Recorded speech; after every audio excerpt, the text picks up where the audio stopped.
give this sort of vibe of I'm cool, I'm fine, Yeah, I'm not under pressure, I'm just taking it in my stride. But there's always that little wave of, you know, everybody I know is watching this, everybody I know who supports me is keeping an eye on this as I go through. I can't afford to make a single mistake. The scrutiny is so intense at karting level compared to any other form of motorsport, never mind any other form of sport. Harry Bartle and Tibor Ramakas, Cathal Clark and Austin Gale, Rocco Coronel and Sandro Perez from Eden Spanswick and Zach Green, then Arta Dodonka and Tyrone Kennard from Joe Smith and Sam Woolley, Clovis Nujarade and Connor Clancy, then Javier Broasca and Elvis Karaskauskas, Raul Martinez and Jorn Helder, Matteo Dauvergne and Vilma Svan, Alexis Constant and Henry Carter, Senna Munier, Enzo Pedraza and Milka Malma at the end of the grid. So 25 more drivers, that's a grand total of 50 competing in the weekend, or 51 I think it is actually, in the junior category. But yes, very, very tight from the front. And this is Bartle, Ramakas, Clark and Gale really set to put on a bit of a show here. Watch for Rocco Coronel. He had a tricky opening race. I have a feeling he'll want to put that to bed a little bit more in the second one. Let's have a look then. Again, this is going to be the last race before the lunch break, before we get the second half of the day underway. The Saturday is a long old day of racing, isn't it? All the way from the start. There's only a handful of warm-ups to kickstart the day, and then it's into the racing action. So, yeah, unlike it was for Friday, where you had practice all day and qualifyings and everything, and then 3 race heats at the end of the day, the Saturday is a very long day. Welcome to my world. Yes, yes. This is what I've been doing for the last 5 seasons, and I'm going to season 6, still loving it. You always have very little vocal cords left at the end of a Saturday. Somehow you sleep well on Saturday night. You find the strength and the resolve to go on into the finals on Sunday, and then you sleep for Monday and Tuesday and a little bit of Wednesday, and then you get it all back again. Yes, again, and it's a tight turnaround that we've got for this one as well, because we're back in Spain next weekend, Champions of the Future, Valencia. Yes, indeed. The RGMMC group continues on as we head to the southern part of Spain, or I suppose the middle part of Spain, I should say, for the beautiful Chiva circuit at the Cartodromo Lucas Guerrero for Champions of the Future next week for the OK and OK Junior drivers. And that's going to be a really exciting weekend in the city of Valencia. However, here in Zuera, I almost called it Chiva then. Here in Zuera, just a few miles away from the gorgeous city of Zaragoza, we are continuing on. And the cold temperatures have now risen to 11 degrees Celsius. So it's, just getting a little bit more and more as we continue on. Green light goes, though. And so Tibor Ramakas trying to get straight across to the middle. Tucks in behind Cathal Clark. Textbook start from the Belgian. Not going to lose that many places as Gale tries to tuck in alongside Rocco Coronel as well. And right round the outside, that is a great charge forward from the MDC Birolart. That is a perfect start from Sandro Perez, who now moves his way into second position ahead of Cathal Clark. Oh, and that showed there that outside line did actually work there. So all the drivers trying to avoid it, but that one thinking, I'm going to use it. Now sweeping round this forever long turn, everyone just trying to get their spot on the track. And now they go defensive and back down the inside there, gets it done as they go through turn 8. Nice move there from Tibor Ramakas, who's on the recovery now after not making that outside line work. I think we've got one kart slowing at the back of the field to go into retirement, unfortunately, and that is going to be Senna Munier, the Belgian. So Senna Munier out of the race. There he is. So very unfortunate indeed for Munier as his race comes to a spluttering halt at the end of the first lap, and he is quite understandably furious about it. Bartle leads the way as they come through. Then Perez, then Clark, Ramakas, Gale, Coronel, Spanswick, Smith and Nujarade. Here we go then.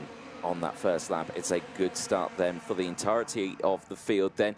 Chopping and changing in that mid-pack sort of area, but eyes on this top group because Bartle still leads.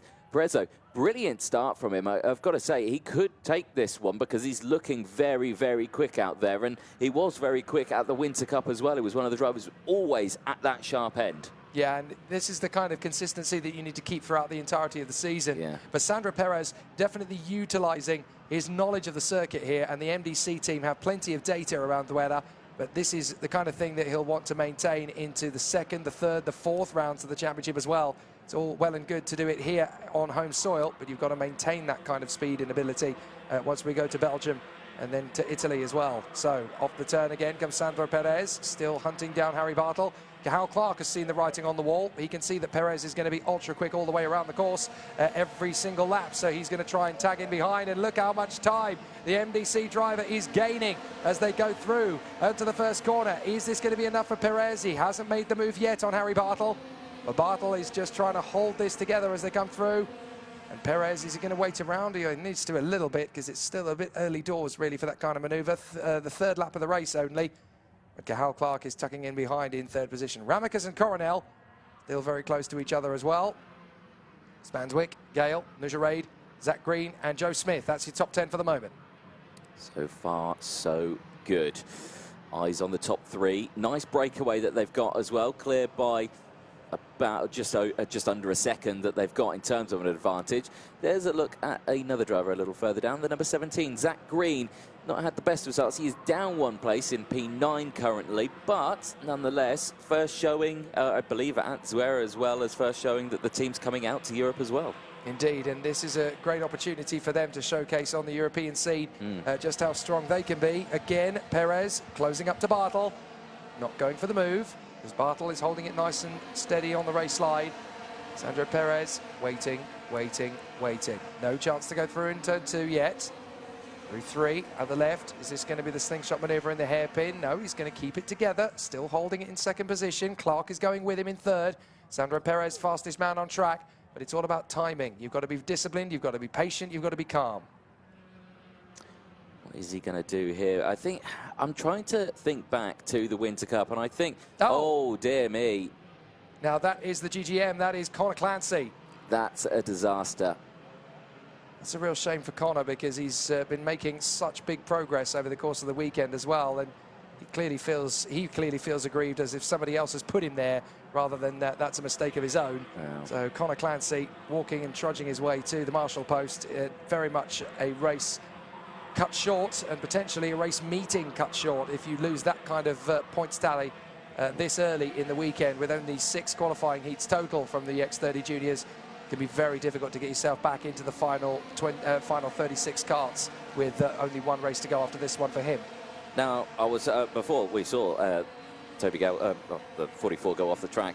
We're talking about Sandro Perez here and his style as down the inside goes. They really don't want me to say this story, do they? Get it out anyway. Yeah, go on, get it out anyway. Exactly. I'm thinking back to the Winter Cup, and he never really, when the races were on, he was always right there, and he would just work and push and wait and just wait for the last lap to go for the move. Very consistent driver. Really maintained the tyres. That was sort of the thing. Yes, okay, they're on the harder compound and they could probably just run this set all the way throughout the things and it's absolutely fine. But I still felt like he brought it back just that little bit more. A very calm driver who's going to wait patiently for a position to happen. But if he needs to go for a move, he can go for one. Yeah, I would agree with that about Sandro Perez. He's definitely one of the wiser drivers in the junior brigade. He just has this very analytical view of everything. He's quite calm, quite resolved. Quite reserved as well, actually. So he takes the time when he needs to. Clark, however, he's seeing the opportunity with Bartle, and there you go. Perez exactly proving the point there.